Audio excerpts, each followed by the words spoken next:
What's up, everybody? It's been a while. I'm really happy to be here with you guys. Happy New Year. Have you ever dealt with a situation and afterwards found yourself saying things like, I knew better, or I should have followed my first mind? Then you understand firsthand how disruptive and counterproductive that lack of trust can be. Go ahead and hit that subscribe button, hit that thumbs up, and tap that bell so you get notifications when the next video drops. Let's get into it.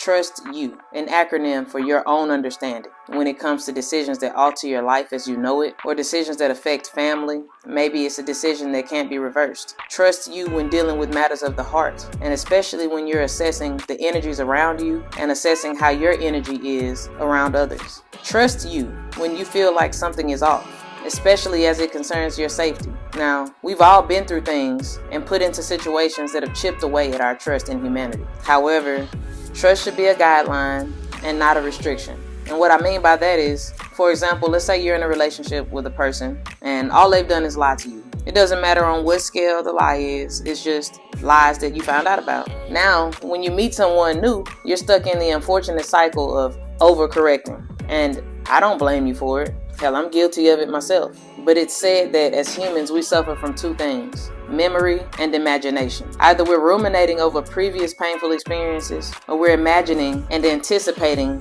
some potential issue in the future, which you manifest when you harness those energies by default. It's also a form of self-sabotage. How many of us want to intentionally sabotage ourselves? We have to learn that things are happening for us and not to us, and learn to transmute those experiences into outcomes that elevate us to our highest self.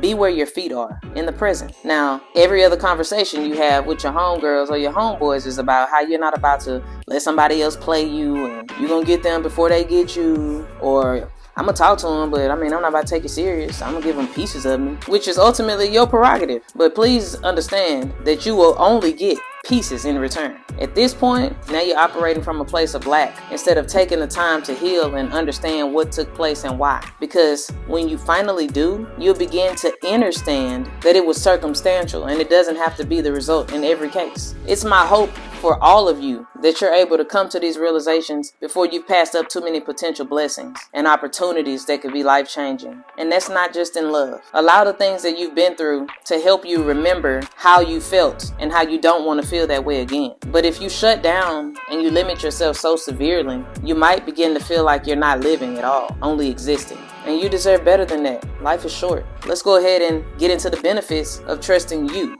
You'll gain or otherwise boost the confidence that you have. You'll understand that you have more power than you know, and you'll begin to see just how capable you are of manifesting your own dreams.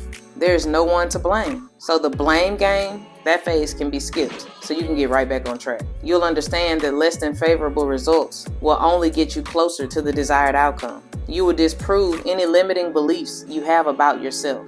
You also show the universe that you're being intentional. It's a character building process. You get the freedom of less anxiety when you weed out the noise. And of course, you gain divine wisdom. But please understand, these things can only find you when you make yourself available to them. Now, I have to play devil's advocate, of course. Let's get into some of the cons of not trusting you. For starters, you're going to repeat the same cycles, only increasing the level of pain or discomfort each time. You're also going to waste valuable time that you can't get back. You limit the opportunity to vibrate in the frequency of organic love and natural order. You give your power away. You create unnecessary stress. And the bittersweet thing is that on this side as well, there's no one else to blame. But in this case, sometimes it's a really hard pill to swallow, and it'll throw you off your rocker if you let it. But stay focused anyway. Most importantly, what does trusting you look like? Attempting to do all kinds of things without judging yourself too harshly, thinking whether you're too old or you're too big or you're too late or you're too broke, whatever. Do more of what you're good at. Consider values, boundaries, and beliefs that are important to you.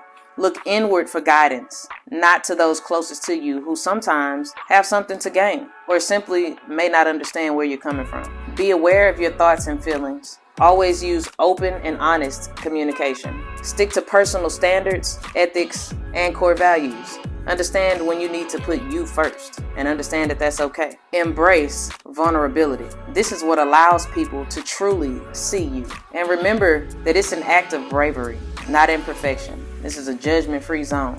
Be your most authentic self. And if I haven't made it clear, trust your intuition. Once you take the time to master those things, it'll be easier to eliminate self-doubt and disprove negative mindsets so that you can flourish the way you were always meant to. If you can't trust you, then can you really trust at all? I want you guys to do good and be good to yourself. And as I stated, nigga, we made it.